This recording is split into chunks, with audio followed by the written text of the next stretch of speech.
Stories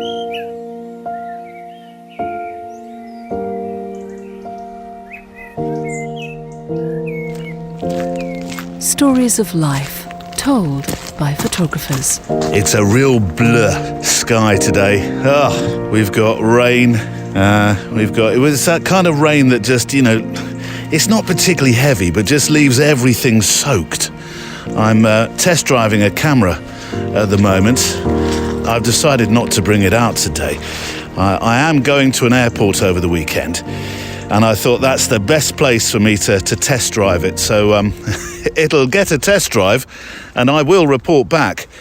But I thought I had a duty of care to the camera today, so I'm using my X Pro 1 with my vintage lens on it, which is pretty batter-proof and pretty rain-proof as well. It's been all over the world with me, this X Pro 1.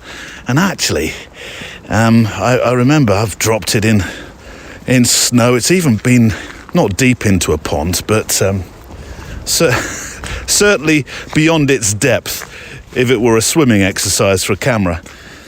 I hope this doesn't sound a little strange, but even before I've told you about today's guest, I just want to not promote, because that sounds a bit formal. Get excited. Get excited about two guests coming up in as many weeks. Next week, I am walking with the master of calm, the wax on, wax off of mindfulness photographically, that is, Paul Sanders. And then late last night, and it was late last night, I just recorded a Zoom chat with a most beautifully spirited photographer, Simon Lister, a Kiwi who's based in Sydney, whose travels with a camera, and at times just across whole continents with a small pocketable one on his motorcycle, because he goes to places you can't easily get cars into. The stories, the journeys are fantastic. And his work with UNICEF and the UN really honestly moved me. It was one of those moments where I just wish you were in the studio with me as we were recording. But you'll be with us as we walk and listen to Simon in a couple of weeks' time. So some exciting guests to come. I should make a sketchbook image to start the day. I'm walking today at Greenham Common, which is where I walked the other day actually for the extra mile. It's quite good here because I get a bit of tree cover, so I can escape from the rain. Hold on, pups. Yeah, Barkalot's with us as well. That's a special treat. Usually he only comes out on the extra mile now. Let's just get it's quite a barren shot, this one. A blur sky, rain. What are we at? 1, 2, 5th. We are on F4. Here we go. A sketchbooker to start the show. The Photowalk is brought to you by mpb.com. Quality used photo and video kit. Buy, sell, trade, create at mpb.com. You know that expression, every cloud and silver linings? It might be a blue sky, but it's quite low clouds with this rain, this haze, which does stop that airplane buzzing problem that I get just a tinsy bit agitated about. Really, Neil, just a tinsy bit agitated. Yeah, there's some lovely beech trees here. Now, on the Extra Mile show a couple of weeks ago, Mally was walking with me, and you'd have heard me talk about it on the photo walk, and we came across the birch trees that I'm standing next to now, and they were rather more bathed, not completely bathed in sunshine, but they look a bit danker today. Let me get a picture though. Now, Mally said not to worry about getting the whole tree in, so I've taken this to heart now, and I'm cropping a lot more within the frames when I'm making pictures of trees. So let's get one, a sketchbooker for the page. The white birches, the proliferation of white birches in this area, that's for sure. Come on, pups, this way. Come on. What have you seen? Oh, there's wild cattle up here. Come on, pups, this way. You wouldn't win that fight, I'm telling you. I think they're a bit disinterested in dogs. I've been told the wild cattle, they're like, another dog, or another cockapoo. Come on, Daisy, carry on. There is this thing in photography, an unwritten rule, one which probably, or most definitely thinking about it, resides in the professional sphere in particular. The law of genre. Get good at one thing if you want to find work, if you want to be taken seriously. Nobody will hire an explorer photographer for explorer pictures to appear in an explorer magazine who shoots weddings or, I don't know, food or sport.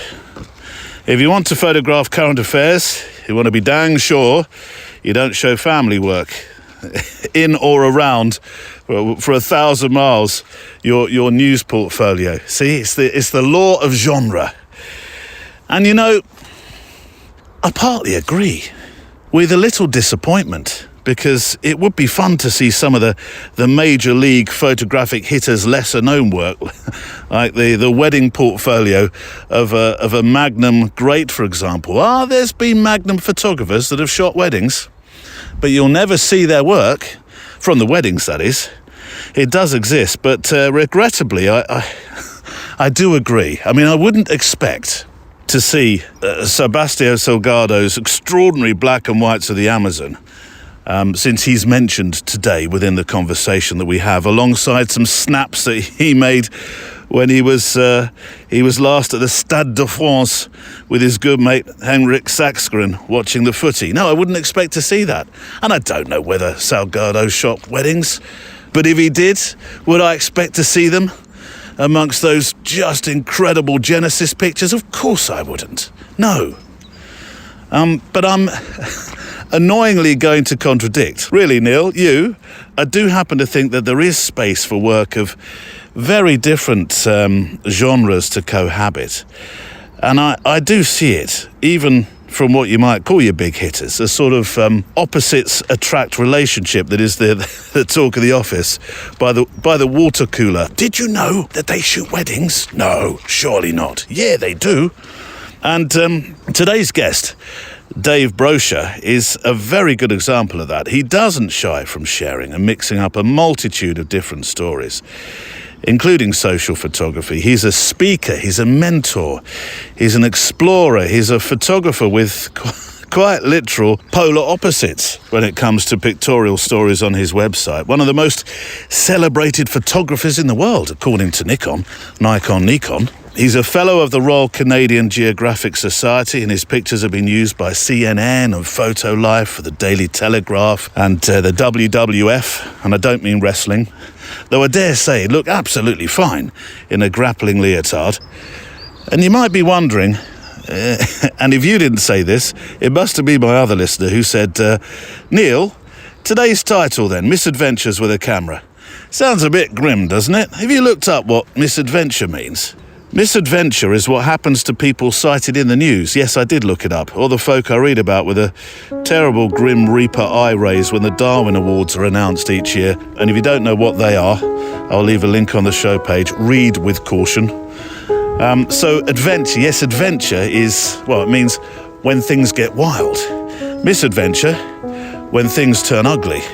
Or maybe, in terms of photography, misadventure relates to the kind of photographer who embraces everything in one big surprising photographic pot, who bucks the trends, who doesn't follow the norms, who says to those who subscribe to the unwritten scriptures of genre, I don't care for your rules.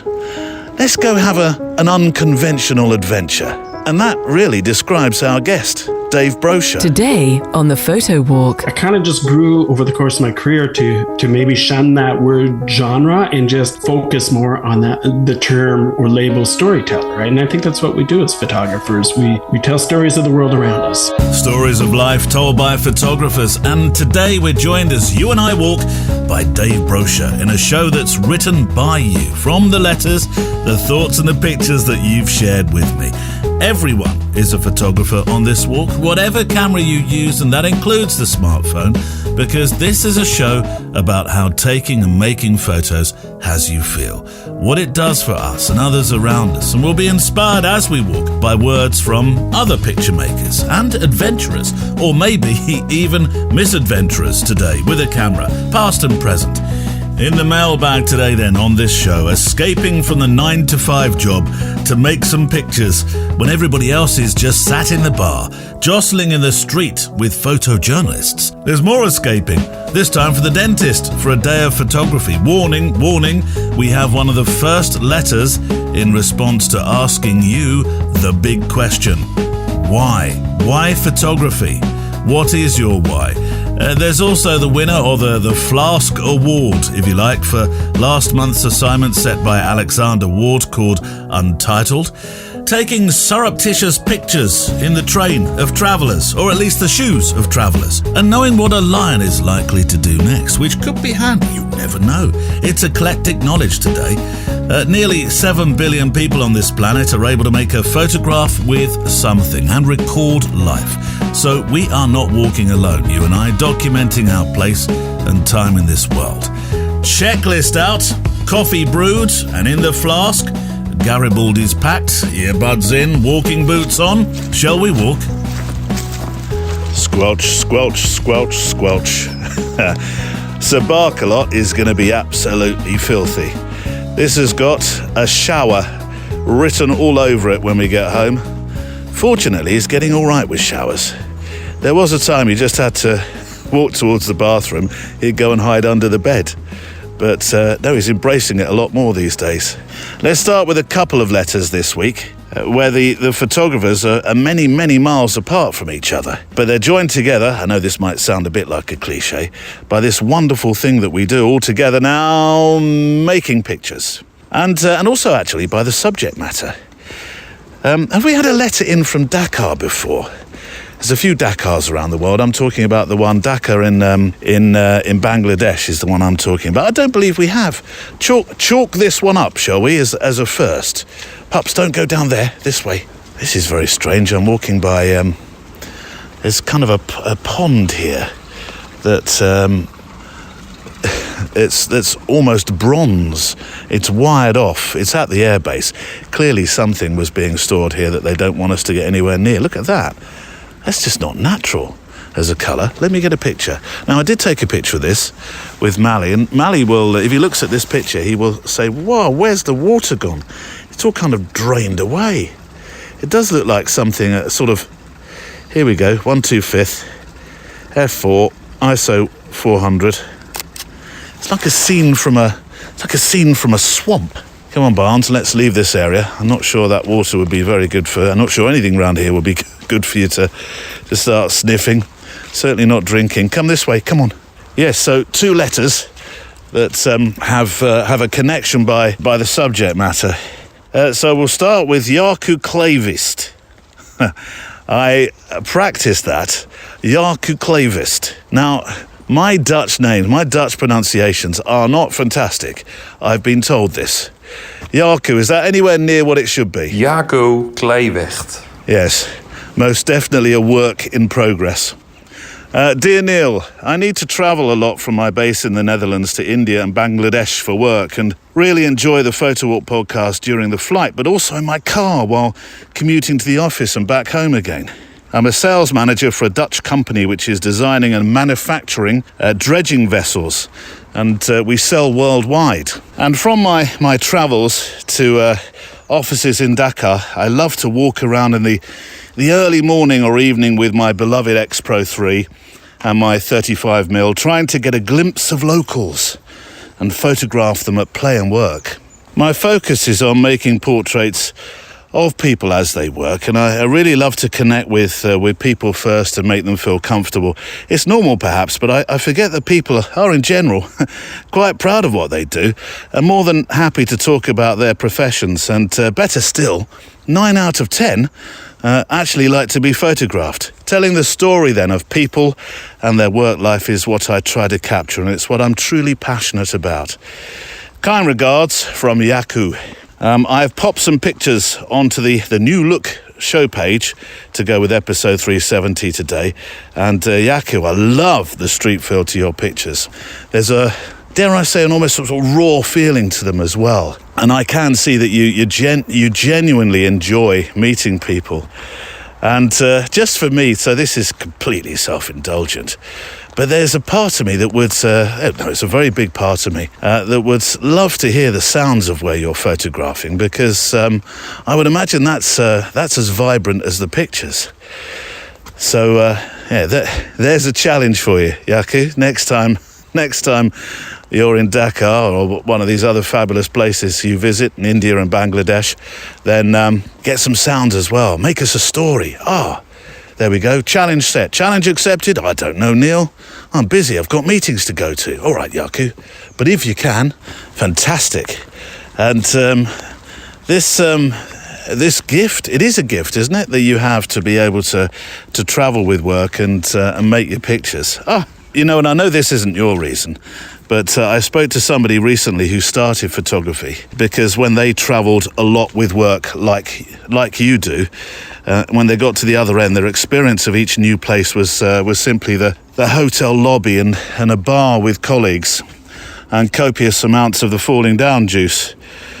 So they bought themselves, it was a Nikon, and each evening after meetings, and sometimes at lunchtimes too, they would take the camera and explore, which they'd insist they'd never have done had it not been for a camera being part of the equation. I'm paraphrasing a lot now, probably, but in essence, it was either a camera and exploration, or the bar and an expanding waistline. Right, from Dakar to Manchester, which is 5,019.6 miles. The 0.6 is very important. For a letter, pictures on the show page from John Dorset, our friend John Dorset, who's been photographing workers, but workers that don't appear as happy as the ones in Jaakko's pictures. Hello, Neil. Hope you're well. I went into Manchester yesterday and spent the day documenting the General Strike Rally and March. Now, I've not photographed an event like this before, so it was a complete learning experience. I took far too many photographs and soon discovered that there's a robust competitive element when operating within close proximity to professional photographers clearly working to a brief and a deadline. There was some jostling for sure. It was a great deal of fun dodging police outriders and the trampling feet of the marchers, as well as a few elbows and shoulders from other photographers. But I really enjoyed the experience, and I thought I'd share a small selection of the pictures I took with you. Power to the people, as Wolfie Smith would say. If you have no idea who Wolfie Smith is, I shall put a little linkette, perhaps even a YouTube snip from a comedy called Citizen Smith. Who was the star of Citizen Smith? I didn't note this down. I know you're saying it to me. My other listeners screaming at me. I can't hear you. No, I haven't got it. Anyway, I'll put something on the show page today.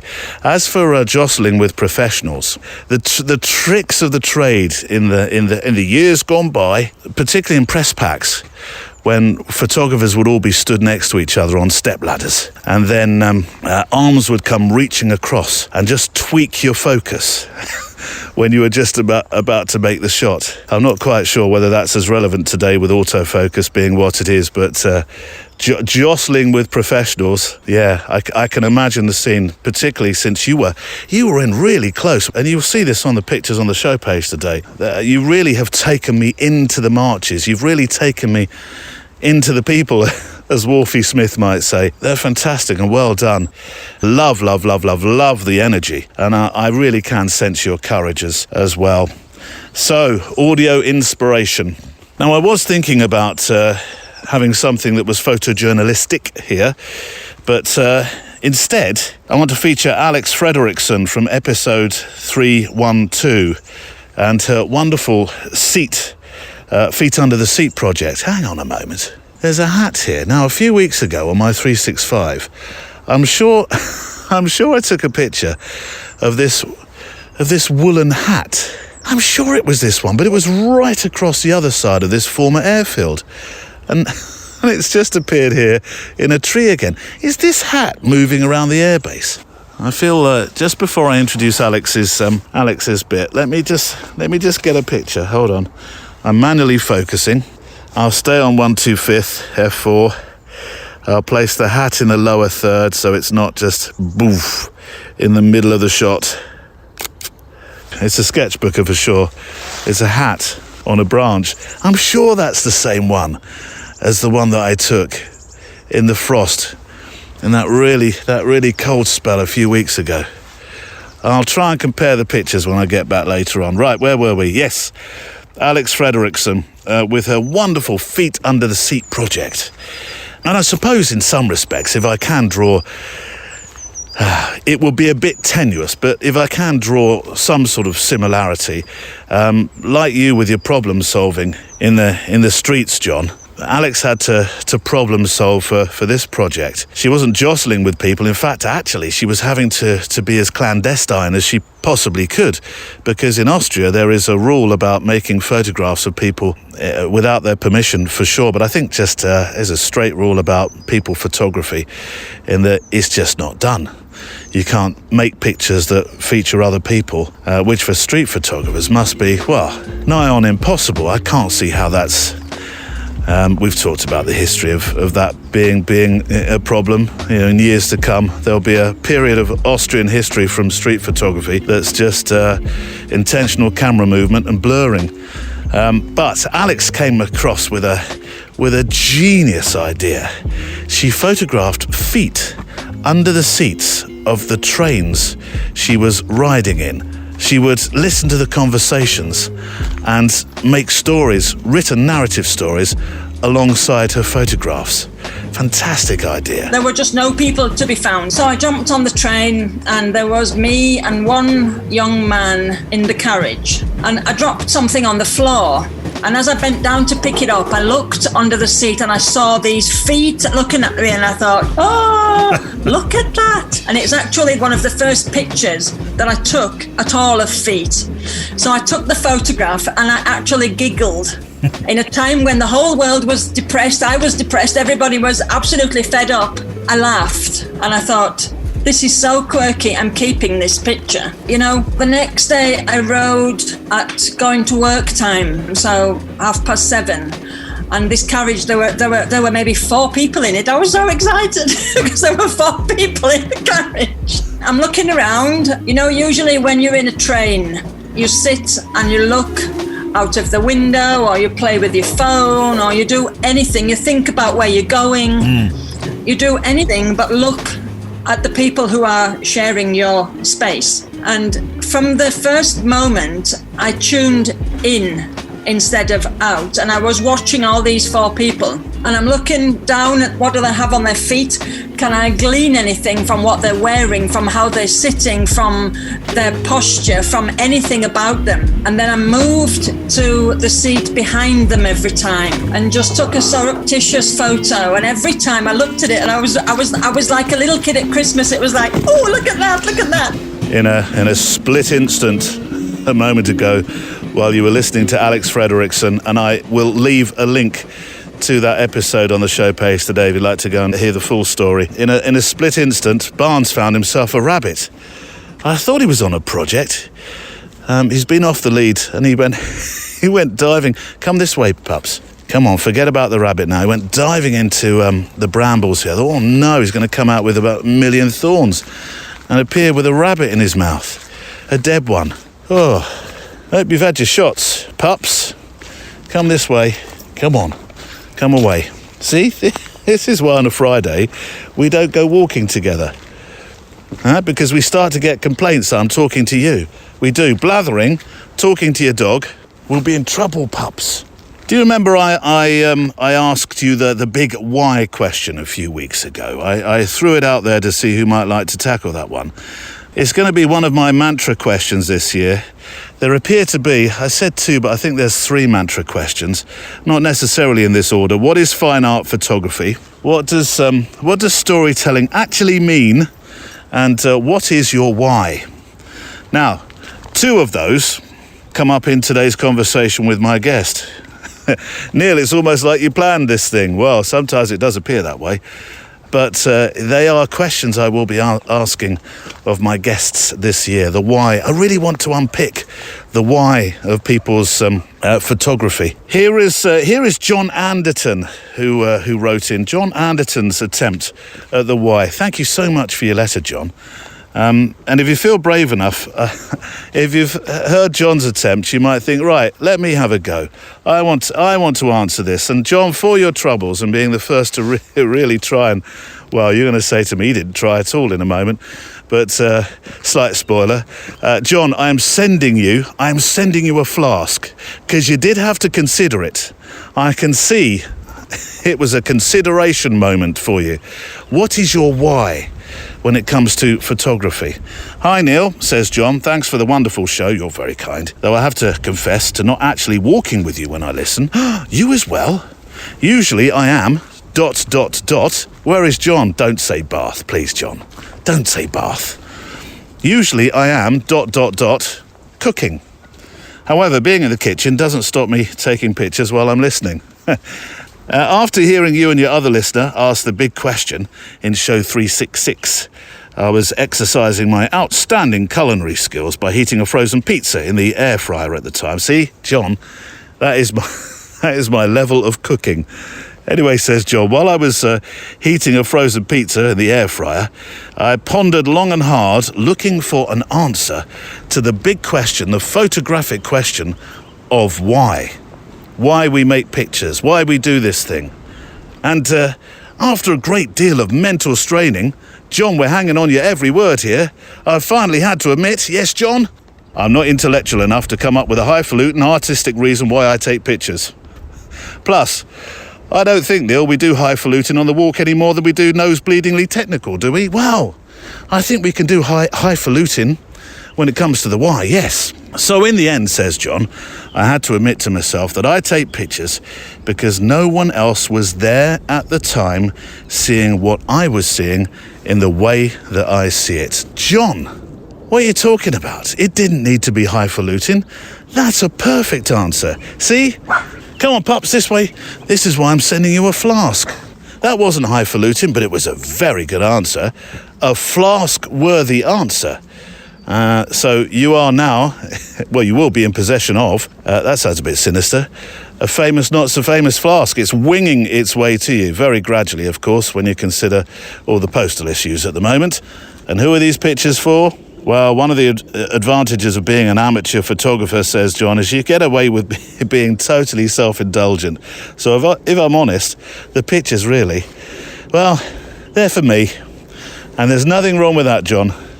So as one of your extra milers, I'm going to take the step, truth be told, somewhat hesitatingly, of attaching 3 photographs of ordinary, mundane things that have caught my eye on my walks. And they are fantastic, John. They are. Number 1, gas holders. I wasn't sure whether everybody would know what a gas holder is, but they are an international thing. Gas holders, those huge structures that used to hold gas, but now are sort of, they semi-hold them, don't they? But it appears they're... I even found, and I was looking up for an easy way to describe them, I even found a gas holders appreciation club in Norway. So yes, it's an international language, gas holders, so that's a fantastic picture. So they used to be a regular feature of the Birmingham landscape when I was a boy, says John. Now they're being demolished, and the one in my photo is a rare example of a complete holder. As kids with a good dose of potty humour and childish tittering, we used to say that the piston in the centre of our huge local gas holder used to rise by 10 feet when our physics teacher had baked beans for his tea. Right. Number 2, the black and white and very high contrast photo of children playing in a display of dancing fountains taken in Centenary Square in Birmingham on a hot summer's day. Number 3, the night shot of a store and restaurant in Birmingham's Chinatown taken with my recently acquired Ricoh GR3 X. The X means that it's a 40mm full-frame equivalent lens rather than the 28 that you were using, Neil. The fact is that these 3 images illustrate the mishmash that my photography is, a mixture of formats and of genres and of subjects of black and white and of colour, and that plays very well into my guest who's coming up in a moment's time. Super pictures, John. Fantastic, every single time. And your sentence, maybe I'll discover style one day, or maybe not. But you know what? It's fun looking for it. I hope you never find your style, because that will stop, perhaps, you being as inquisitive as you are for the daily mishmash of life. I may borrow that phrase. Our daily mishmash photograph. I like sketchbooking, but I think I quite like mishmash as well. Anyway, let's move on before I get accused of blathering. I feel a blathering accusation heading my way, and I am a bit, aren't I? If I did have a favourite, by the way, it would be the gas holder. Not because of the physics teacher joke with the baked beans, although my sense of humour does rather subscribe to that one, but because it's a wonderful nostalgic feast, really. It's a picture that is important because one day these things will not be around. Heaven knows what the Gas Holders Appreciation Club in Norway will photograph then. I should think it will be a very dull meeting. We've got nothing to photograph, lads. What shall we do? Right. Shall we introduce my guest, Dave Brosher? I think it's a good time. A Canadian photographer whose work you can see on the show page today, and links will be there, of course, to more extensive libraries. The word storyteller, here we go. It's used a lot these days. We're going to tackle the proliferization, made-up word, of the word storyteller within our conversation. But I'll say from the outset that I believe Dave is right to use storyteller as his, and he might wince at this because he doesn't like this word, as his genre. Because it would be hard to describe otherwise what he does in a sort of pithy, natty sense. I had a producer, a slight blather addendum. I had a producer many moons ago who said whenever you start an interview, you want it to be like the welcome you would make if you were, I suppose, greeting somebody in a bar for the first time. If he'd have had his way, every interview would have started with, "What you drinking?" But I did kind of get the concept. And I think in much the same way as Juliette Binoche in Chocolat, I hope I pronounced her name correctly, just a beautifully acted, written and photographed film. And note to self, while I'm walking, I'll leave a short clip to what I'm about to talk about. I think in much the same way as Juliette's character, as a chocolatier, as she was in that film, was able to match somebody with their perfect, small, delicate chocolat. I think I could match Dave Brosher to his perfect drink here, which would make my producer very happy at the start of an interview. And it would be a triple, possibly quadruple espresso, the kind that you could stand a wooden spoon in, never mind a small sugar spoon, because Dave would not want to miss a moment of life with his camera. Everything, but everything. And this perhaps plays back to the mishmash a moment ago. Everything is there to make a photograph of, as you'll hear. This is Dave Brosher, Part 1. Dave, a dreamer and a storyteller. Were you always a dreamer, or has photography gifted you the ability to be a dreamer, as it were? Because I know for many, photography brings along that opportunity to see in a much different fashion. I would call myself a unfocused dreamer through the earlier part of my life. Right? One of those random people that had many different diverse interests, but really didn't know what I wanted to do in life and what my calling was. I mean, I liked a lot of things. I liked dreaming about big things. I liked the idea of possibly being good at something someday. But through most of my life, I mean, a good chunk of the first half, I just really didn't know what that was. And then I found photography probably in my mid to late 20s. And then the dreams became, I think, a little bit more focused from there. How did you find the photography? Because it doesn't sound then that it's going to be one of those typical, my dad had a camera, I used to borrow it kind of stories. Yeah, it's an interesting thing. So I live in Canada, and Canada, the stereotype around the world is that we're all in this cold, vast, icy playground, which is partially true. But like, I grew up in the east coast of Canada, Atlantic Canada, and Just lived a pretty normal existence. But after university, I decided to take a plunge and follow adventure and the promise of making some money and a job, and went up to the Canadian Arctic. I moved up there, which was thousands of kilometers away from home, and ended up moving to a little place called Resolute Bay in Nunavut, which is the high Canadian Arctic, place of polar bears and igloos and the stuff of Canadian stereotypes. And when I moved up there, I just kind of as a going away present to myself, I bought myself a little dinky 2 megapixel digital camera. Yeah. I'd never been interested in photography before, didn't know the slightest thing about it.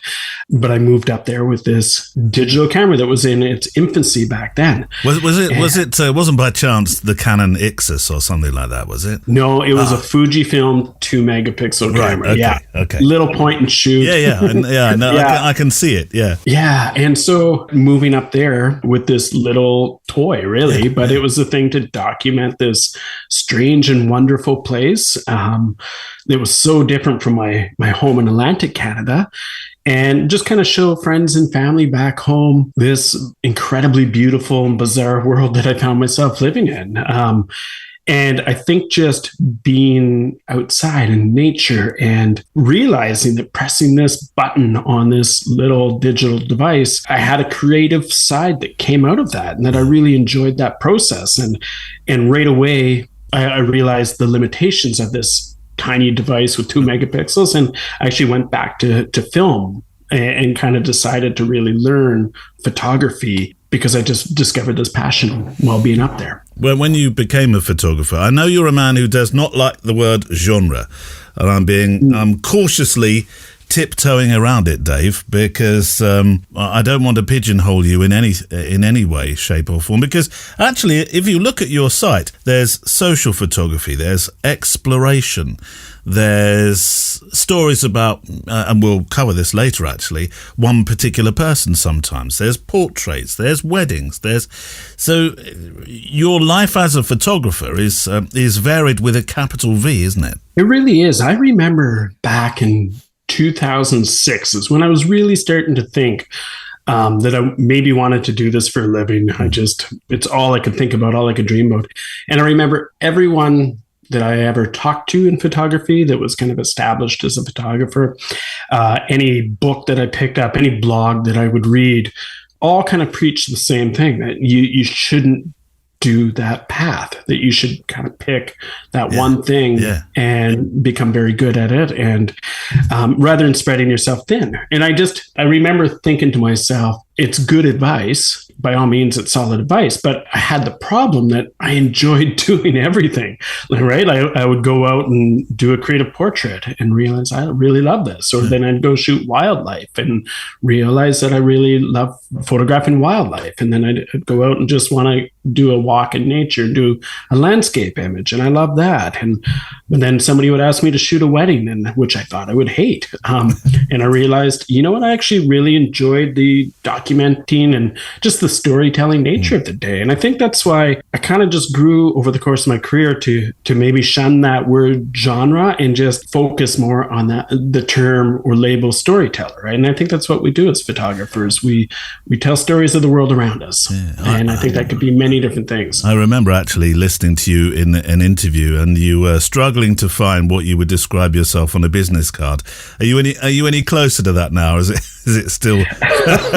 Yeah, you know what? I used to joke that my business card would be 25 words long, like architecture, adventure, wildlife, blah, blah, blah. Yeah. But now I really just do prefer that term, visual storyteller. Yeah. Every month, every year that goes by, and just an opportunity that comes up, I always just never would have imagined I'd be doing this. I can remember being that 25-year-old working as a telephone technician with that 2 megapixel camera, just thinking, gosh, I would look at like a famous photographer or just like my heroes back then. I'd be like, don't they have the most incredible career imaginable? I couldn't imagine being able to do that for a living. And Yeah, now I find myself having opportunities that I really do pinch myself. I never know when they're going to come up. I never anticipate that I'm going to get another email or another phone call asking to do this or do that. But so far, I've been fortunate. Let me quote again from your website, if you don't mind. On a continual journey to seek out and capture the beauty of this world, whether it's the beauty of some of the most extreme and pristine environments in the world or the beauty of humanity. I love that. Never have we needed, Dave, that more now, the beauty of humanity. I think it's very easy to forget with what's going on in the world. You don't have to look much further than your local news website to see war, malaise, but there are humans doing amazing things, aren't there? There's so much to celebrate. Well, yeah. I mean, I remember 15 years ago kind of asking myself, what kind of photographer did I want to be? What kind of stories did I want to tell? And I mean, I have so much respect for photojournalists, people that go document the darker side of the world or the stories that are very important to tell so that the world knows these things are going on. War photographers or people that go into famines and stuff. But I also know that was not my calling.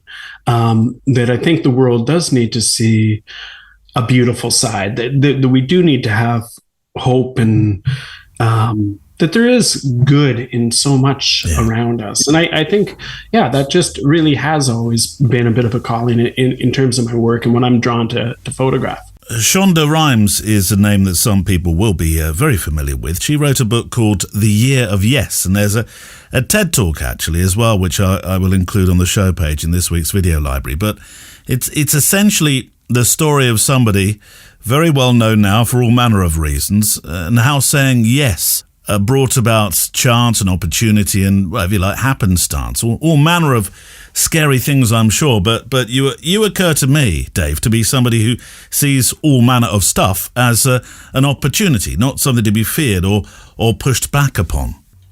Yeah, and I would say I have a very similar personality to that too. Whenever an inquiry comes in, I think of the 9 reasons why I could do it rather than the 1 reason I can't. And I mean, of course, you do end up saying no to some things that just don't work timing wise, or you're just too busy, et cetera, et cetera. But it's funny. So I lived 10 years up in Northwest Territories, Canada, which is kind of way up there. I live back in Atlantic Canada now again, but I had a friend up there when I was really kind of taken off in my photo career and kind of just really diving into it and starting to do it for a living. My last name is pronounced Brosha, but he used to call me Dave Never Say No Sha because just no matter what would come about, he'd be just like, geez, man, you just do a little bit of all of it. And I'm like, yeah, I enjoy that.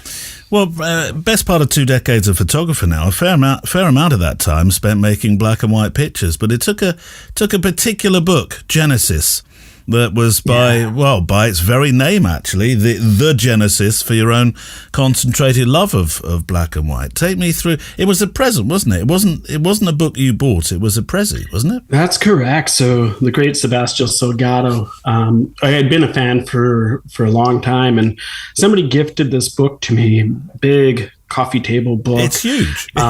It's I think the biggest book that I own. And I remember it was Christmas morning and I'm flipping through this book and it was fascinating to me for a number of reasons. One, I mean, I'm a big fan of Salgado. I'm a big fan of black and white photography. But what really struck me about that particular collection was that Salgado spent, I believe it was maybe 2 years traveling around the world.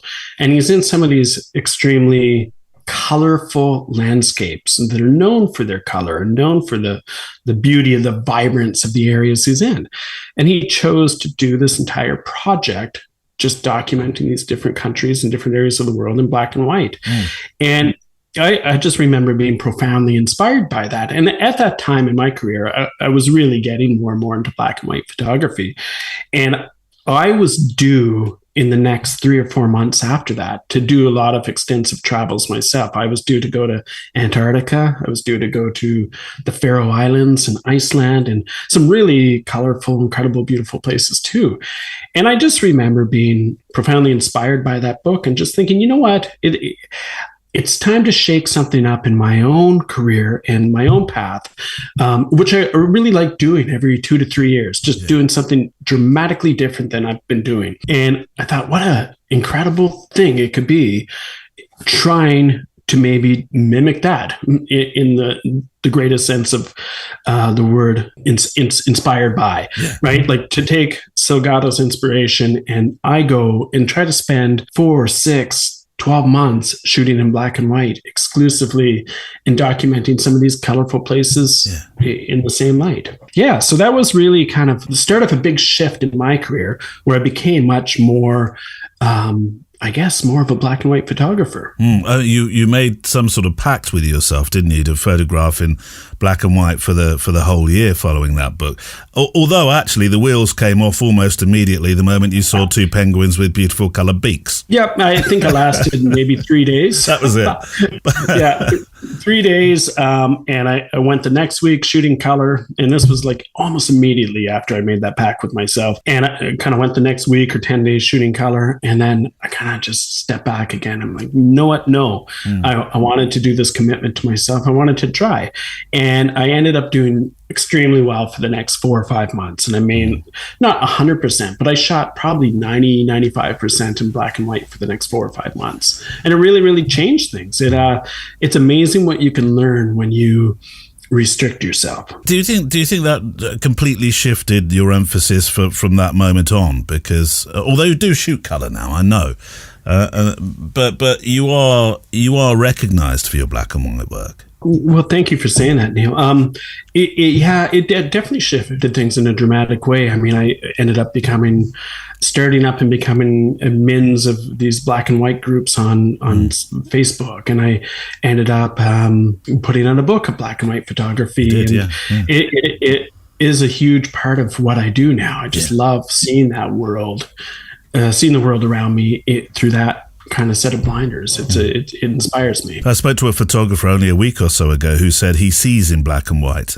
In his case, it was 9/11 and his coverage of it, that he shot his story that day in black and white film, and now he says when he goes back in his memory, he can only see 9/11 in black and white. It's a sense. It's a sense that he.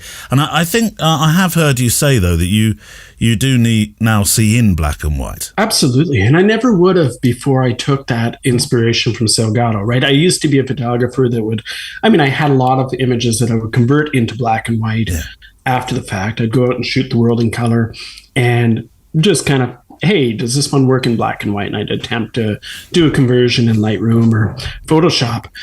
But I think what shifted for me during that period where I dedicated myself is, I learned to see in black and white. I learned to feel in black and white.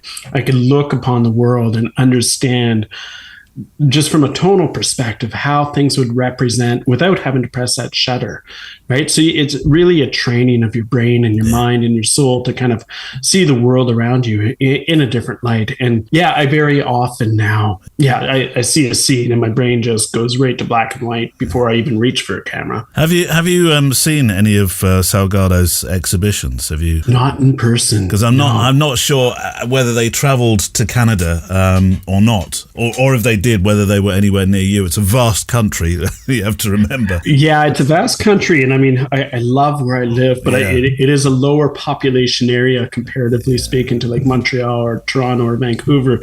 So we don't get a lot of the things that I would love to see. But so no, I've not yet had a chance to check out a Salgado exhibition, but I really hope I can someday. It's worth a pilgrimage. It's interesting as I listened to you talk about black and white. I mean, the last one I saw was Amazonia. And as I think back to that exhibition now, it was an immersive experience because it was sound as well as pictures. Wow. And I spent hours in there. I lost complete track of time. But when I came out, the guy that I went with, a very dear photographer friend of mine, Charles, said to me, he said, "Did you see any of that in colour?" And it was a really interesting question because when I thought back to it, I thought, well, no, it's obviously all black, or did I? And it's a fascinating experiment looking at an exhibition where you think you're seeing the world in colour and it's all in black and white. I hope that makes sense. It was a really interesting aspect of that exhibition. Everyone has a story to tell, but it's easier if those stories take you to the Antarctic, is what I would say. You'd probably disagree with me immediately. Well, yeah, what I'm about to say might be part of a bit of a contradiction. I've been very fortunate in the sense that I've been able to travel around the world, and I go to places like Antarctica and Bhutan and up to Greenland and all these. My work takes me around to some incredibly interesting places, but I really do believe every single human being in just living their lives, even if people don't leave their hometown for most of their lives. I think that we all have interesting things happen to us. We are all born of many different experiences, and I really believe, aside from just photography, I really believe in the idea that we all have stories to tell, that we as human beings, this is how we have evolved and shared our history and our past and our experience and our knowledge with each other. And I'm fascinated by people. And it's one of the reasons why I love portraiture, right? Because portraiture gets you out talking to people and learning their stories, and yet you're able to capture a little moment of it. But yeah, I don't know. I really love storytelling in general in humanity. Well, actually, since you mentioned that word, there's a couple of words I really want to try and unpick this year in terms of what they mean to the photographers who talk about them. Fine art is one, but storytelling is the other. What do you see as storytelling? Because it is a word, excuse me, that's been made a buzzword and in some respect hijacked by influences. And I only mentioned this last week where I said, I know I'm very flippant every time I say it, it seems to have been hijacked by influencers that say storytelling is taking the picture of a blueberry bun, and it isn't. I can get a little bit grouchy with that. What does storytelling mean? Yeah, it's funny because I've spent a lot of time thinking about this in the last couple of years as well, because I believe if you're going to brand yourself in a way or a sense and call yourself something, that you should try to really be introspective and try to figure out what that means. So I call myself a visual storyteller. What does that mean? I look at that word, and which you are right, it has become an absolute buzzword in photography, kind of like the word epic became a huge thing maybe 8 or 9 years ago in photography, and another word that makes me roll my eyes.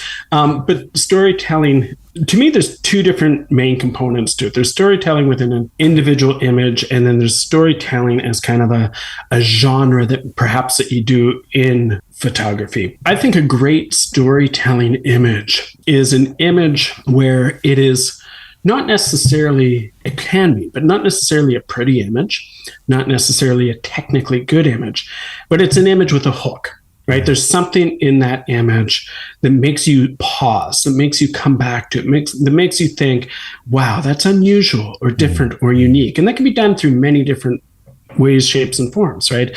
You think of a beautiful, pretty sunset with nice wildflowers in the foreground, your traditional landscape nature image. Beautiful, but is it a great storytelling image? Maybe not so much. But you have that same wildflower foreground, beautiful sunset in the background, maybe some mountains, and you have a fox or a wolf jumping in the distance, hunting, right? And about to pounce on something. That's kind of a third element. It's moving beyond technical, moving beyond a nice composition to an area of interest. There's something in there to hook you. And I think that, to me, is what the great storytelling images have. They have a hook. They have a hook. They have that thing to draw you in.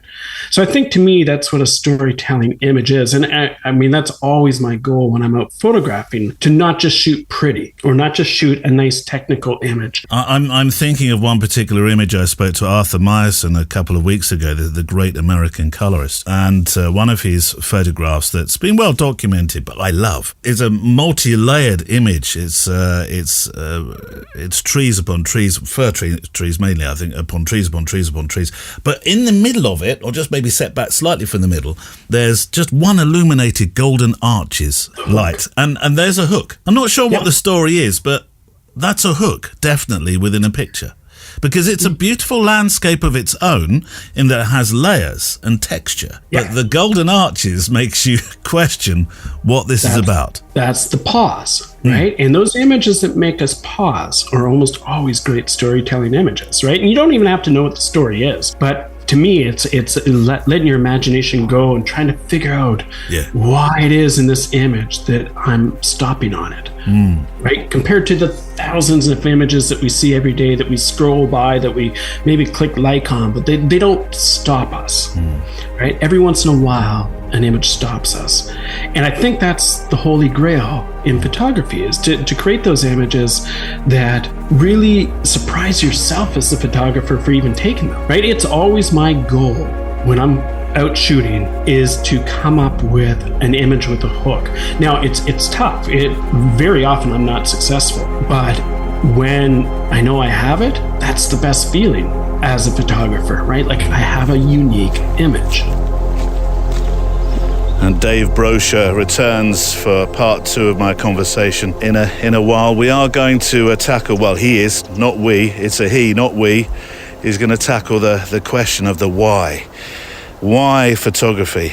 What does it bring to you? What does it bring to you mentally? Maybe physically, but mainly mentally, I suppose. What is it about this thing, this picture-making thing? What have you got there? Pups? Stick of the day, is it? Blimey, that's a huge stick of the day. You're never going to get that home. He picks it up and he looks at me in that kind of like, well, you're going to carry it for me or what? You've got a camera bag. Surely it's big enough for this. That's a branch puppy. I'm not carrying a branch home with me. If you've been walking anywhere that we should see, we've started already with Dakar, which was fun, with the Arcus letter, then do send it to me. I'd love to see where you walk, where you go. Your sketchbook images, they don't have to be big, magnificent vistas. They can be aid memoirs, I suppose, to where you walk, where you travel, where you go. Then send them to me, please, to the email address, which is stories@photowalk.show. 2,500 pixels wide. All these reminders will be on the website show page. They always are. And if you can write a few words to go with your pictures, fantastic. And likewise, is that the right? Not sure that's right, but if you would like to talk about photography and what it means to you, and you haven't got some pictures to share right now, no problem either. We read plenty of those kinds of letters. Send them to stories@photowalk.show. There are now actually 2 photo walks a week. 2 photo walks a week, Neil.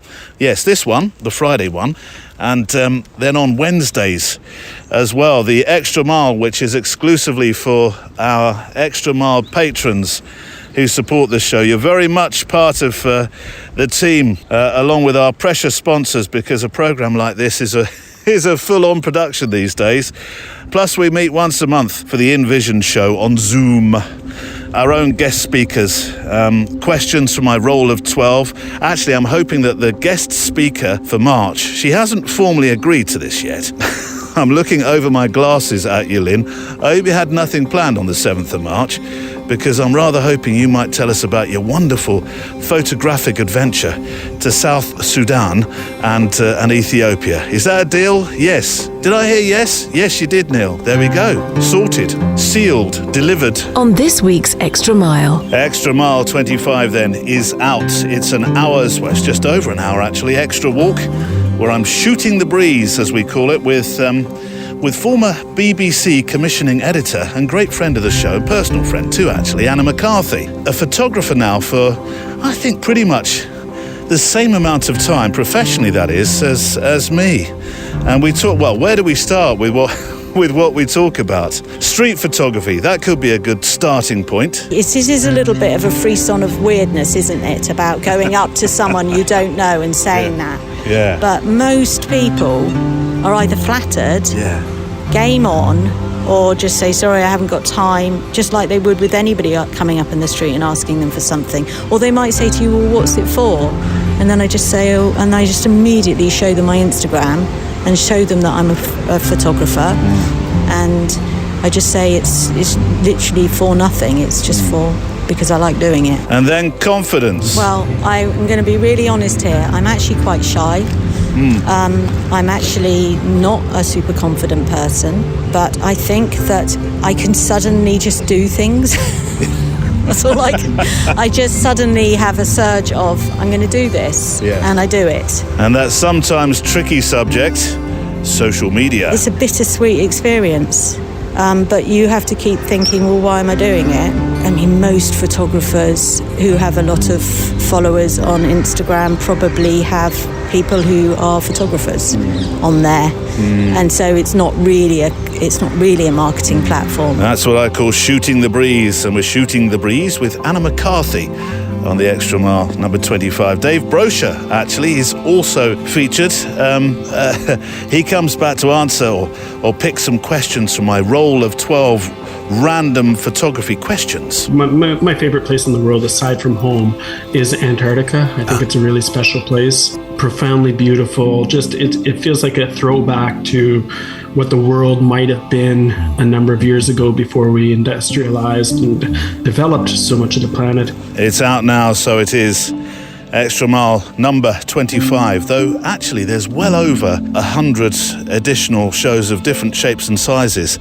There's the one that we had called More, a slightly more sort of diary-led show, which then fed into the Extra Mile, which has become our extra photo walk each week. You can become an Extra Miler by clicking on the support the show icon on the front of the website, photowalk.show, and thank you to, well, all of those who make this show a weekly adventure with our cameras. For quality used and inspected photo and video kit with a 6-month guarantee upon what you buy, visit mpb.com. And while I think about it, with mpb.com, they have a wonderful blog where they interview photographers of all sorts of interests, backgrounds and stories. And on our extended show notes now that have changed over the last couple of episodes, I'm going to start putting some of the MPB features that I think you'd very much enjoy reading.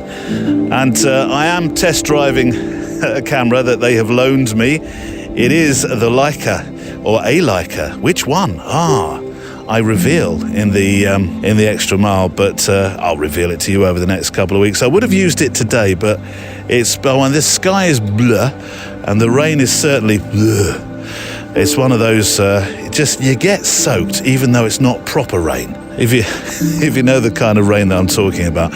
So I thought I had a duty of care to this Leica today, but I am going to over the weekend. I'm going to an airport. And I'm also going to a museum. So I thought, perfect people watching expedition, which I think this camera that mpb.com have kindly loaned me for a test drive, I think it will be good for that. So I'll be using it over the weekend, and I'll put some of my pictures on the website, of course.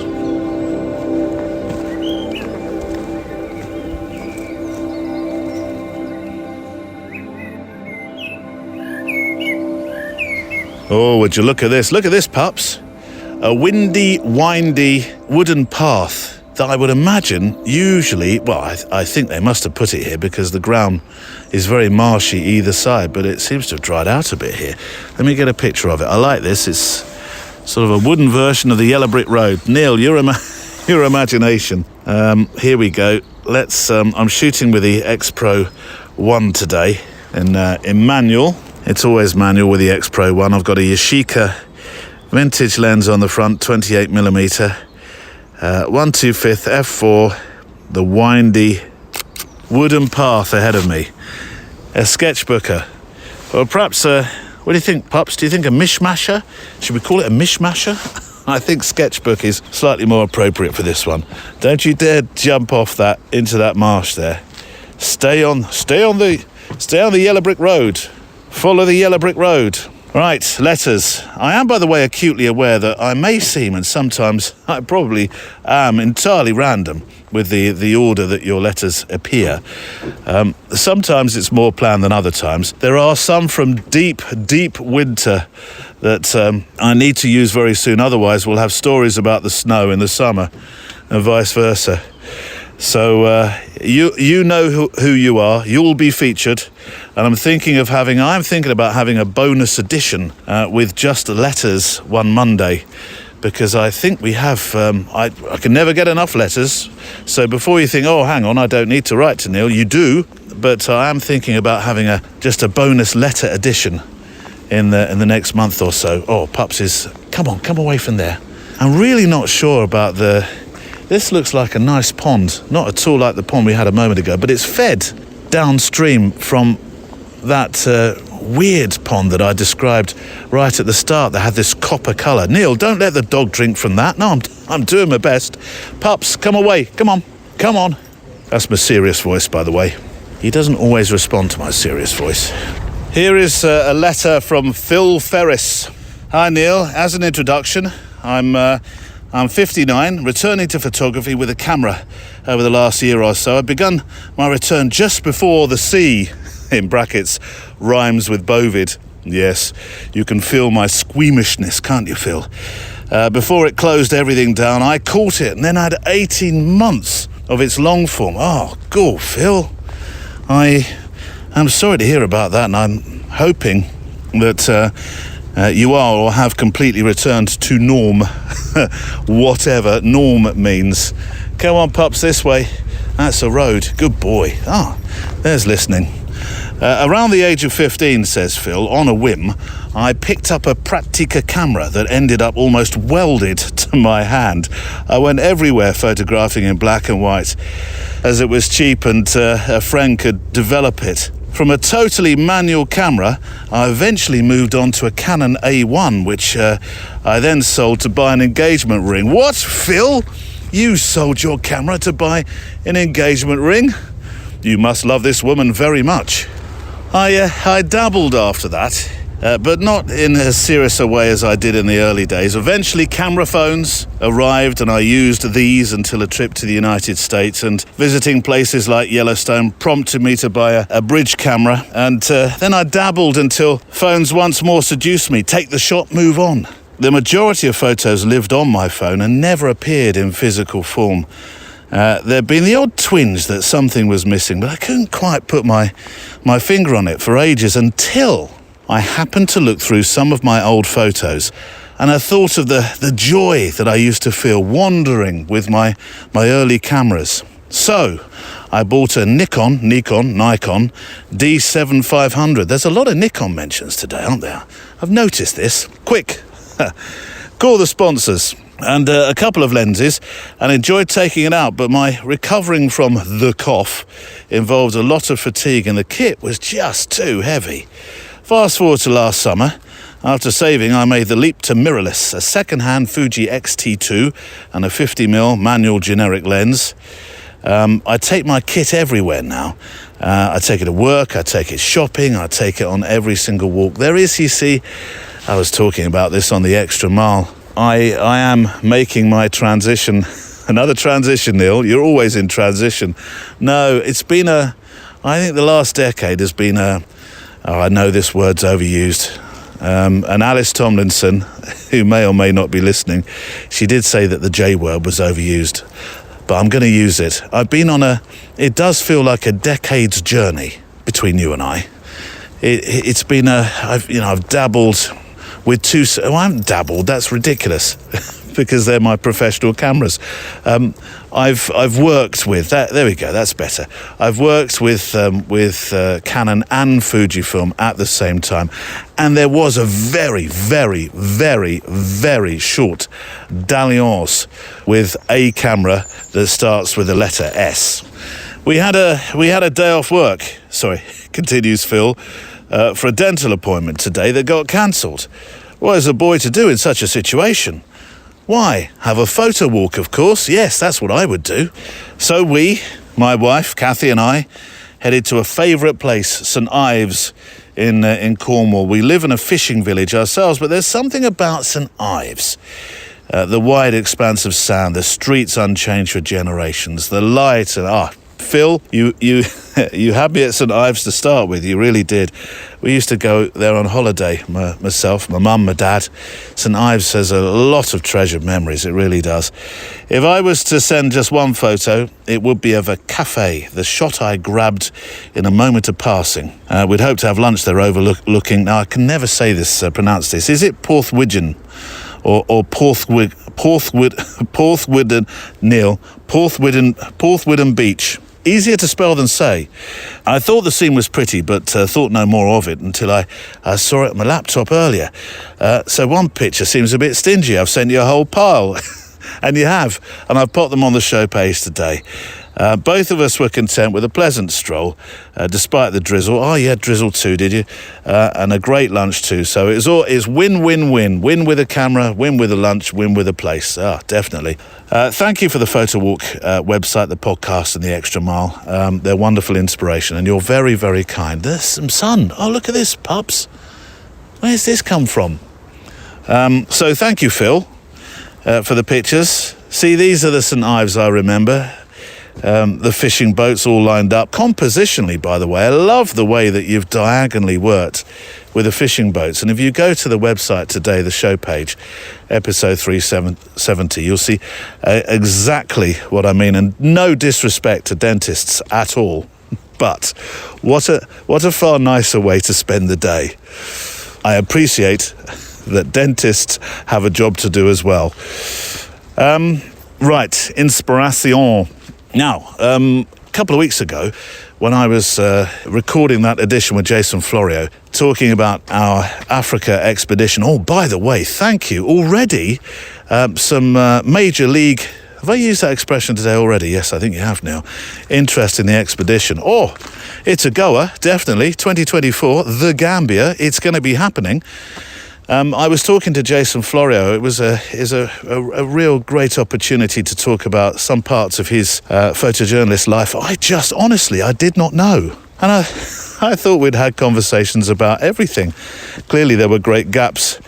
And also about where he would go on expedition in the Gambia and West Africa. So that was a great opportunity. And then when, Phil, you went for lunch with your wife, Kathy. But I went for lunch with Jason and his wife, Helen. And then we were joined by somebody called David Fetties. Now, you might remember that name because he was a guest on the programme quite some time ago. David was just about to go off on expedition himself to, was it Africa? I'm sure it was Africa. Anyway, we got talking about animals and it started with talking about hippo because hippopotami, that's the plural, isn't it? Hippopotami exist in the Gambia and certainly along the river Gambia. So we're hoping to see a few on our expedition, but possibly not as close as the ones David talked about, which were swimming underneath his canoe. But we'll move on briskly from that because he was also talking about elephants and being stalked in the wilds by elephants. It's a story we didn't discuss on the podcast. I wish we had, because it was absolutely fascinating. And it was almost a what to do guide if you ever happen to get stalked by elephants. Now, I know, and particularly Phil in St Ives, there are no hippopotami or elephants. I haven't been to St Ives for a while, but I'm guessing, it's an educated guess, that you probably don't have them there. But that was a fascinating story, and I thought I must play just a few moments of my conversation from an episode recorded with David Fetties. It was episode 158, and I'll link to it on the show page today if you want to hear the whole episode about his wonderful adventures with a camera, which I suppose could almost sometimes have turned into misadventures with a certainly a very different interpretation of that word from what we're discussing today. You know, people think when they're talking to me who don't know, they say, well, you know, it's all about the photograph. For me, it's not. I study the animals for hours and hours. You know, watch them, watch their behavior, learn about them. I research them. I look into how they behave, you know, what their family arrangements are, etc. And from that, you begin to be able to predict what they are likely to do in any given situation. I mean, I was on a trip and I was in a Land Rover, and there was a girl, first time she'd been in Africa, and we were watching a Pride Alliance, which were lying down in the shade in the heat of the day, and one of them stood up. And I said, now watch this. Watch, get your camera ready. Because that lion almost certainly will rub its face against the face of that lion lying there. And it walked over, rubbed its face, and then went and lay down. And she got her photograph. And, you know, I always say animals will do the most amazing thing. And when they do it, it'll be behind that bush or termite mound. Don't work with animals and children. David Fettes from episode 158. I've been walking today on Greenham Common, and Greenham Common is the former airbase. We've talked about this so many times. I know this, Neil. You don't need to. Sometimes we do get a new other listener. So Greenham Common used to be a USAF airbase, and during the Cold War it held 96 nuclear-tipped weapons of war here. It's now been returned to the good public of Newburyland. But as you walk in the woods, and certainly along the old runways, but in the woods in particular here, sometimes you find, I guess, what would have been parts of paths that have been broken up. A lot of the concrete here was taken and used as is it the submix or whatever that layer is that they put underneath motorways. It was used to build a big bypass around Newbury. But occasionally you still find bits that have been left behind that are being taken back into the undergrowth. So let me just get a sketchbook. Here we go. Just stones, random stones. We're back on mishmashing, not mismatching. That's something completely different. Mishmashing. Oh, Barnes, you're so good. Look at him. I've had to put him on his lead because he did start to go wandering off. Let me just I'll get a picture of you, Barnes, on the end of on the end of your retractable lead. Retractable lead 4.0. He's chewed through another one. Can't believe it. £45 a time. It's costing me a fortune. Right, where were we? Yes, Facebook. I wanted to mention Facebook. We have a wonderful Facebook group. If you'd like to join it, you'll find photographers, like-minded photographers in there, sharing stories and pictures and ideas and thoughts and helping each other. It's a safe environment. We do, when you post a picture, we do like you to say a couple of words about it. Bit of a story, bit of a narrative, not a War and Peace type style narrative, but just a few words. And our Facebook, we have a Facebook page and we have the group, and you're very welcome to join us. It's assignment time. Now, it's been a couple of weeks since I talked about the assignment. We now have them only once a month. So I thought I should probably do a timely reminder of this month's so that you can join in with it. I should have really last week have said a couple of words about the assignment to remind you so that you can get your pictures in, because you only have a week now, and then we have a brand new one coming up at the start of the new month. But we had one from Arthur Meyerson, and I tell you what, let me play you Arthur Meyerson describing what the assignment is, because I'd certainly love to receive yours so I can start the page for this month. Arthur, now I have no idea where you're going with this assignment, but I'm very much looking forward to it because you mentor so many people. So I was thinking this is going to be something special. It is indeed, Neil. Here's the assignment. First of all, this is an assignment I usually give my students at the end of a class, and I say this isn't just for tomorrow, next week, next month. Yeah, this is the assignment for a lifetime, especially for a color photographer. Right. And the assignment is to go out and make a color photograph that only works in color. That's going to take some thinking. We did talk about it earlier in the interview about differences between color and black and white and composition and whatnot. And if you really want to test yourself, do it with one camera and one lens. And if you really want to test yourself even more, people already have turned the program off by now. No. Make it a fixed focal length lens. Now you all hate me. But No. Well, I'm thinking that if it were you, you'd be going out with your Leica, clearly, and it would be a 35mm lens. it would be normally. I will say that as of late, the last year or two, I've been working more and more with the good old 50mm lens, which is, boy, I'll tell you, you get used to one focal length and then you go to another, and it's like night and day. It's like telephoto when I go from 35 to 50 after using that 35 as much as I do. Or I also have the Leica Q2, which is a fixed 28. But yeah, try doing this assignment, number one, where you're really seeing color as part of the composition. It's an ad that adds to what it is that you're seeing. It's very important. And don't get caught up with the idea. I'll just say this, maybe I'm telling you more than I should. People think of color as just bright, vibrant, garish. No, color can be pastel. It can be soft. It can. Some of the best photos I've made have been done in bad weather and cloudy, dark light. I mean, you can make color photographs any time of day and should be able to.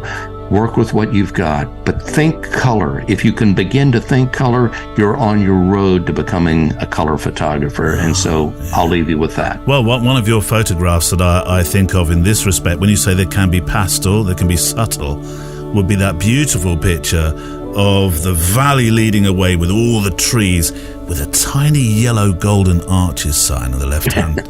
Left hand. Yep, that's. Is that a good example or bad example? No, I think that's a very good example because it speaks to not only the mood that's created in that shot, but it speaks to time of day. That was done at dawn, and I want people to really think about this. When I say, again, this is one I put to my students, and I'm always anxious to see it's hard. Yeah, folks, this is not an easy one, but it will be something that I really and truly think if you put your feet to the fire and really go at this seriously, and I hope you do, it would be fun to see what you come back with. And don't get frustrated. Just keep shooting. So there we go. That's your challenge for one more week, and I will pop the assignment page up so you can see. We haven't had too many so far. That's why I felt we should probably do a reminder. Last month's, I have an announcement. We do have. I don't want to use the word winner.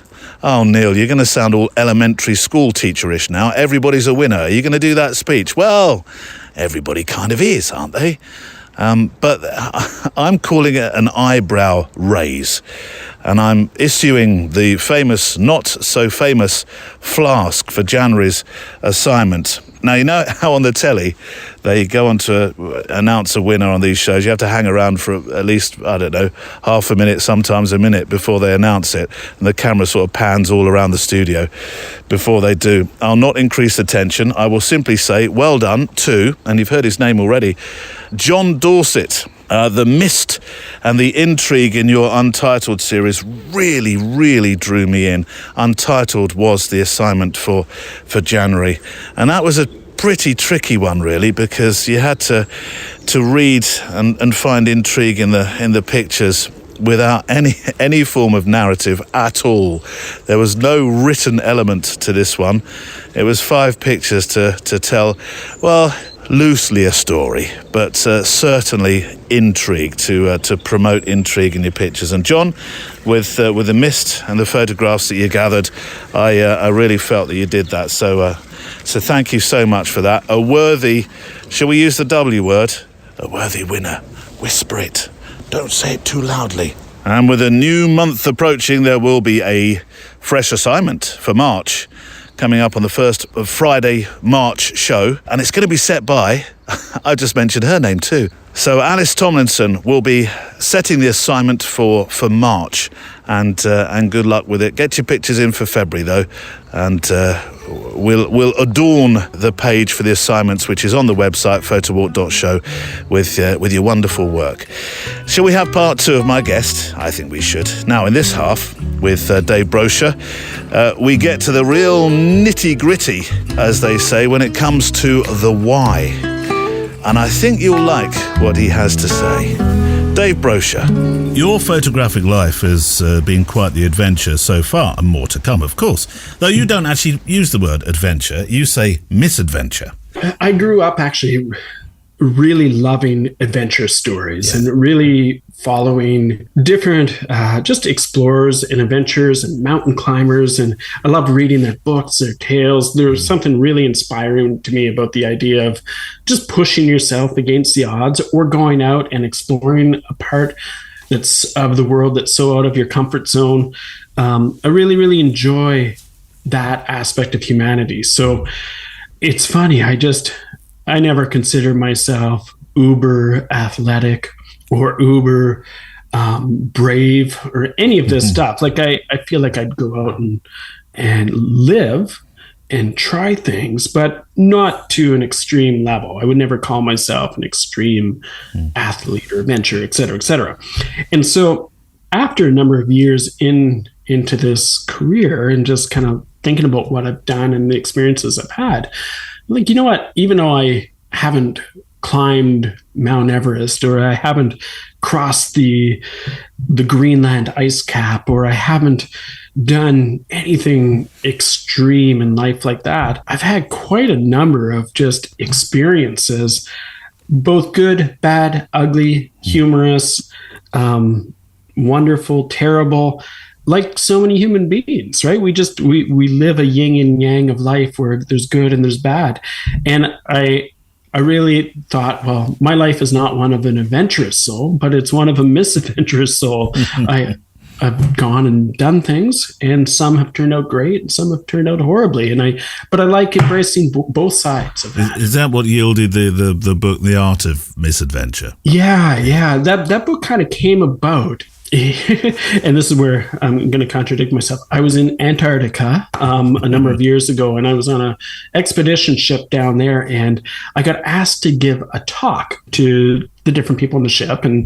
But rather than them asking for me to give a photography talk, which was common, I had given lots of photography talks, they asked me if I could just talk about some of the experiences that I've had, which I thought was really interesting. Yeah. And I remember going back to my little tiny bunk, my room on the ship, and thinking about, like, well, what would somebody find interesting? And I kind of made a little list, and I was like, oh, I've actually had, that was kind of funny, and that was kind of ridiculous, and that was kind of dangerous. And I just kind of made this little list of things, random anecdotes that had happened to me. And I picked one or two and told those stories. And they were actually really well received on the ship. And when I came back from that trip, I'd been a regular contributor to the great Canadian photography magazine called Photowalk, which has since ceased kind of operations just in the last year or two after 50, 60 years as a magazine. And but my editor at that magazine, he was looking for a new column, a new monthly column. And I kind of pitched the idea of misadventures in photography. And he really liked that. And I ended up writing for a couple of years, different, just random experiences that happened. And I realized, while writing them, that a lot of them weren't even directly related to photography, just life. Yeah, it just kind of came about from that. There are 4 books, aren't there, I think? Northern Light, Southern Light, Tones of Grace, Art of Misadventure. Unless you're about to say, no, Neil, there's a 5th. No. There's a 5th in the works. But 4 out there right now. What have you learned about publishing? Are you self-publishing or publishing with a publisher? Published with a publisher, Rocky Mountain Books out of Canada. They're a great publisher.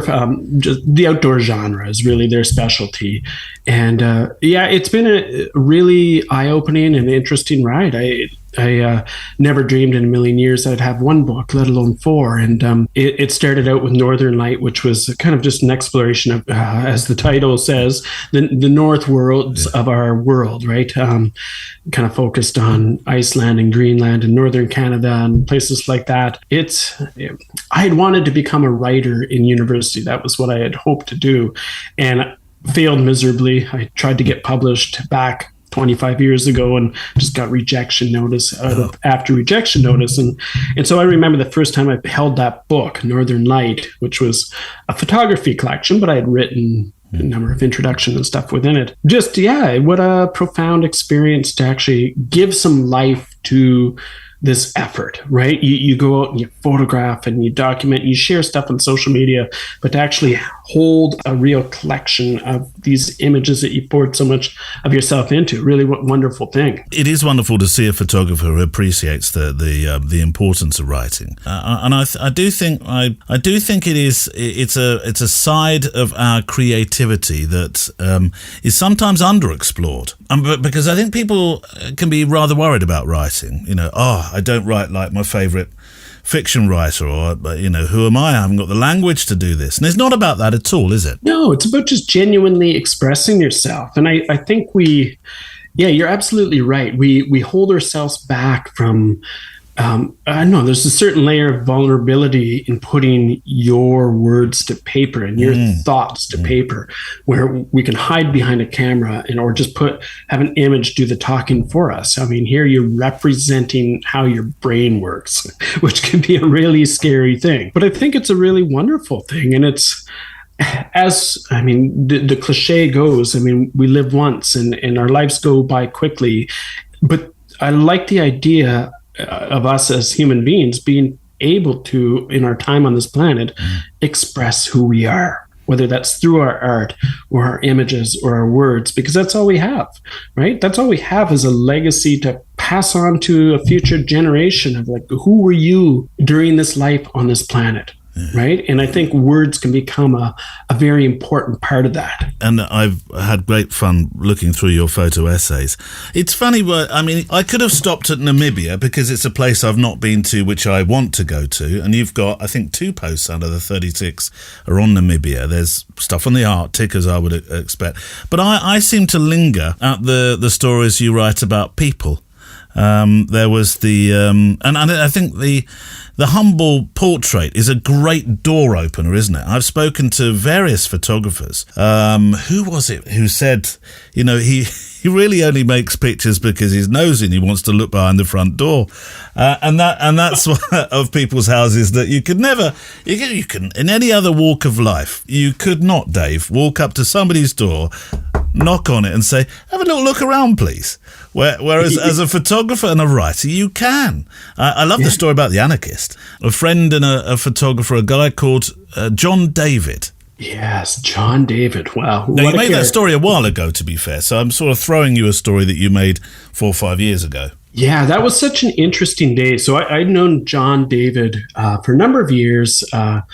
He was wanting to become a photographer, and he had reached out to me a number of times. And he was from my hometown in Nova Scotia, and so ended up crossing paths with him a number of times. But then one day he knew I was kind of traveling back to my hometown, and he reached out and he's like, I would love for us to connect and just go for coffee or whatever. I was always kind of fascinated by John David's look. He tattooed and yes, he is, burly guy, beard, and just a real interesting sense of style. And I remember flipping it around on him and saying, you know what, we can meet up, absolutely, but I actually want you to become my subject. I want to make a portrait. I can remember him just being pleasantly surprised and delighted, and he's like, yeah, man, absolutely, that would be fantastic. And so the particular day that I drove over to a place called Antigonish, Nova Scotia, ended up being a really cold morning, unusually cold for that time of year.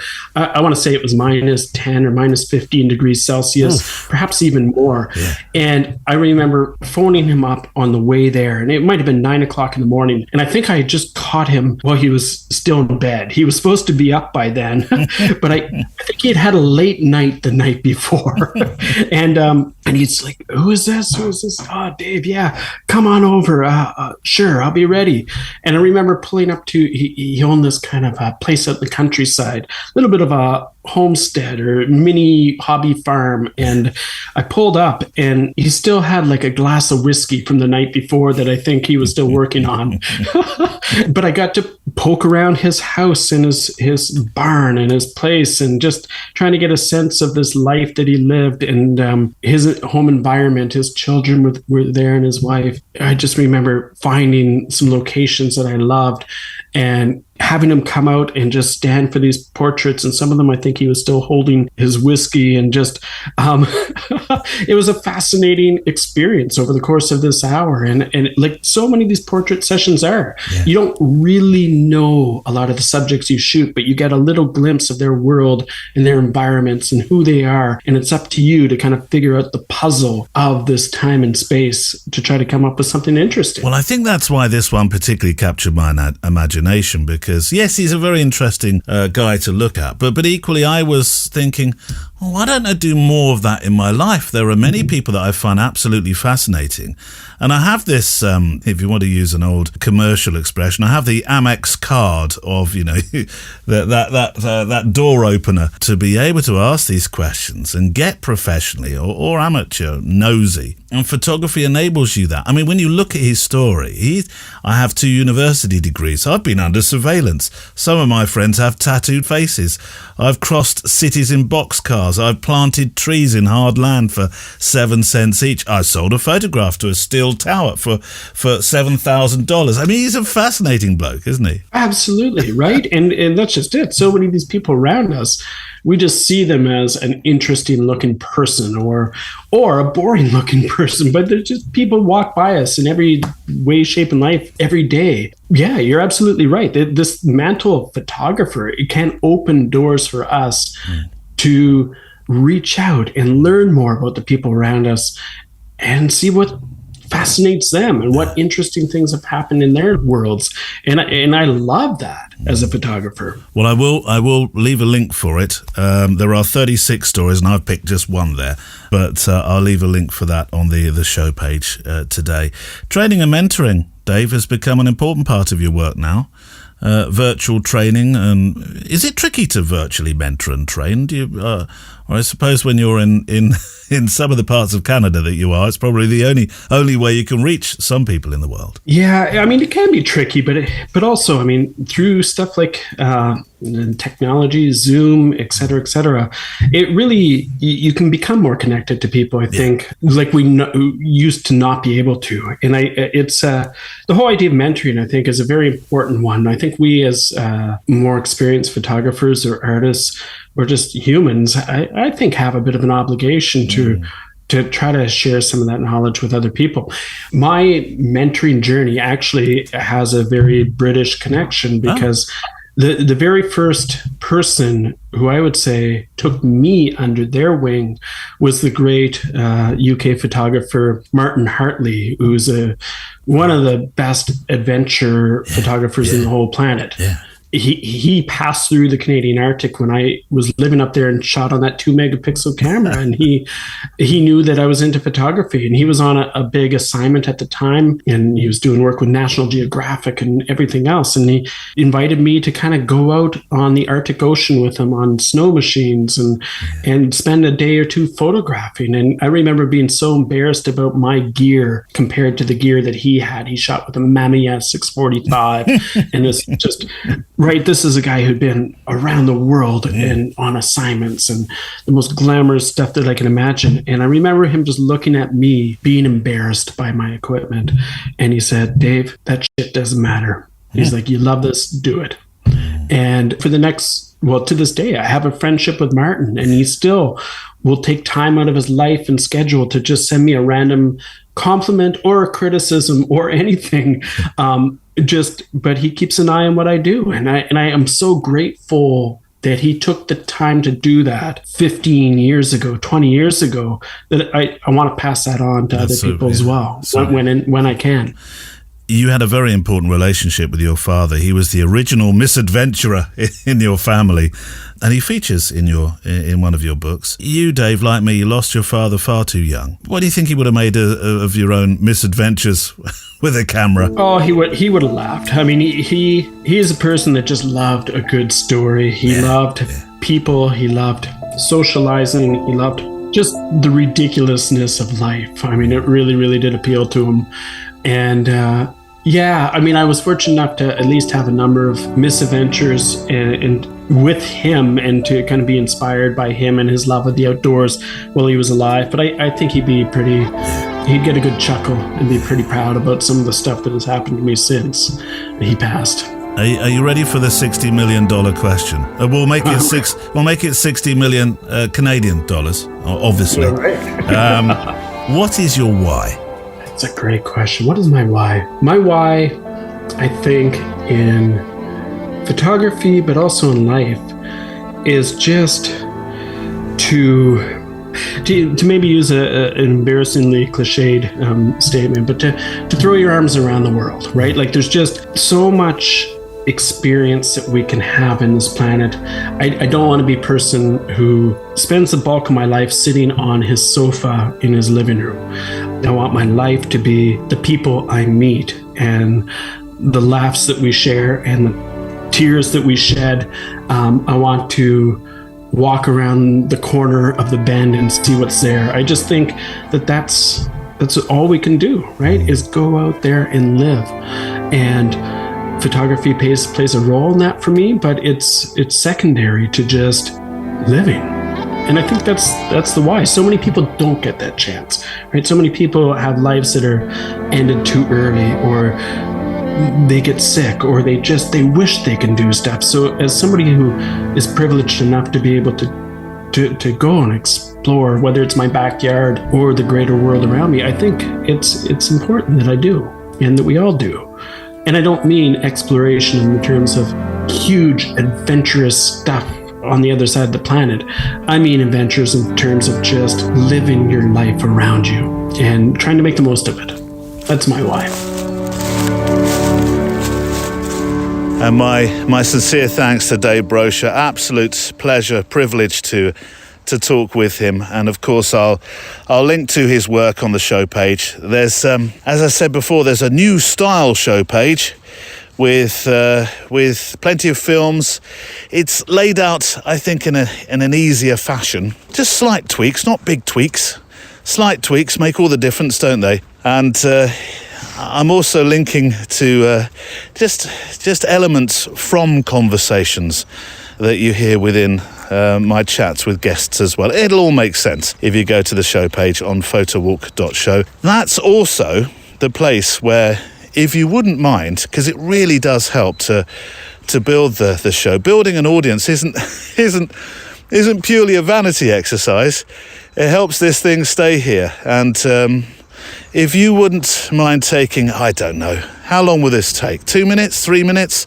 If you can go to the show page today at photowalk.show, copy the address in the URL bar, and then of today's episode. So you need to find today's episode, which is easily done, and then share it on social, either Facebook, in a group that you might belong to, or on Twitter, or on the various other platforms that exist.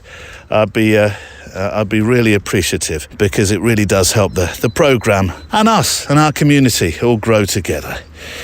So, our play-out song today, I've played this one before, and if you do go to listen to Alex Frederickson's edition, you might recognise the play-out song from that edition.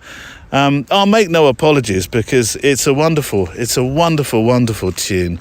And I like to pick tunes that I think just close our conversation and our walk, and give us an opportunity to make just a few more pictures together along the paths that we walk, or in the cases of some of our other listeners today, the kitchen or the airliner. Yes, it's fascinating where you listen to the show, and it's from a band, an outfit called Straight White Teeth. The song is called Gave It All to You, and I thought Straight White Teeth, there was a kind of an ironic twist as well, because I started the week in quite some agony, as you'll know if you heard the extra mile, and of course, some of us were slightly more lucky, weren't we, Phil? We escaped to the dentist, no offence to the dentist, to make a photo walk instead in St Ives, beautiful St Ives. Some have more luck than others, it would seem. So that's our play-out song. This week's postscript, this week's closing thoughts for the show. Well, it's been a show which has loosely been, I suppose, themed around adventure. Sometimes with a small A, sometimes with a massive, great, big, shine it in neon lamps around it. big A. So I thought an adventure quote to end with today would be good. And this is from explorer Rachel Walchin, who has a fantastic adventure quote. She said, "If we were meant to stay in one place, we'd have roots instead of feet, wouldn't we?"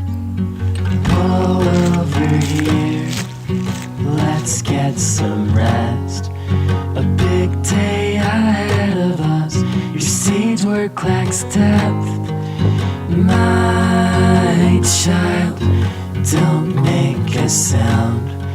It's time to sleep now. I give it all to you. I give it all to you. I give it all to you. Give it all to you.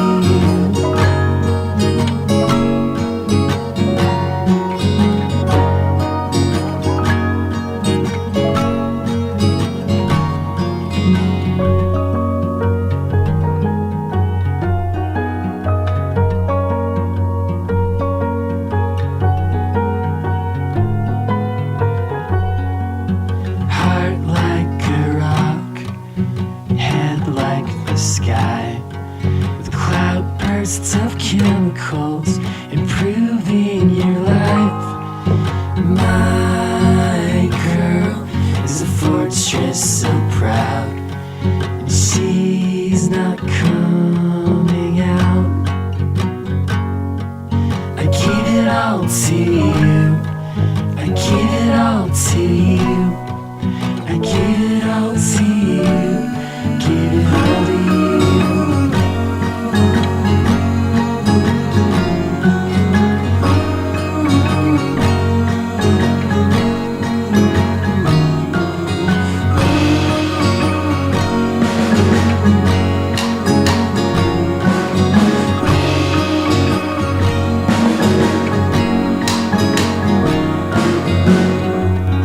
Straight's White Teeth gave it all to you. If you'd like to hear more of their music, then on the New Style show notes, I'll link to the musicians either via Artlist or via their own website. So we'll start to do that this week. And that's it for this week. My thanks to Dave Brosher.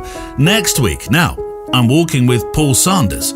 So it's another special. And we talk about the importance as we walk that photography has in so many people's lives, to bring calm, to bring perspective, to bring mental health well-being. Paul, as we've spoken about before, knows what pressure is, working as a pictures editor on one of the biggest newspapers in the world. Created a scenario where he almost paid the ultimate price. So discover still. It's the name of his company, it's a belief he holds personally, and it's a life story that has many twists and turns. And it's next week's episode. The Extra Mile is out, and a reminder that this week we're talking about the confidence to request a street portrait from a complete stranger. We talk with mailbag help about AI. Dave Brosher tackles questions from our roll of 12 and making legacy photos, or trying to understand who our pictures are for. So go across now to hear that. If you are not an extra miler, you can join via the website at photowalk.show. And you can walk with us as you listen to some more at the weekend. Final virtual fist bumps go to Neil Ford, head of stuff, say it with me, that only works after he's given it a reboot or an actual boot. Emily Renier for your eyes in our Facebook group, and Andrea Gilpin, who is Chief of Staff on the Instagram and Ideas floor. To Artlist, thank you. To Epidemic 2 for the music. And I look forward to photographing with you, hearing from you and talking with you next time. Come on, pups. You've been very good today, Barney. Not one single bark. Did we have one single bark? Did we have a bark? You're not really living up to your title, so bark a lot. I may have to change your Instagram. Call it so quiet a lot today. Have you got anything to add, Barney? Nothing. That's not a very exciting end to the show, Barnes. I better start talking to my car again. I heard that. The car is for life, not just for when your dog doesn't talk to you. Moody. The Photowalk is a Loading Zone production.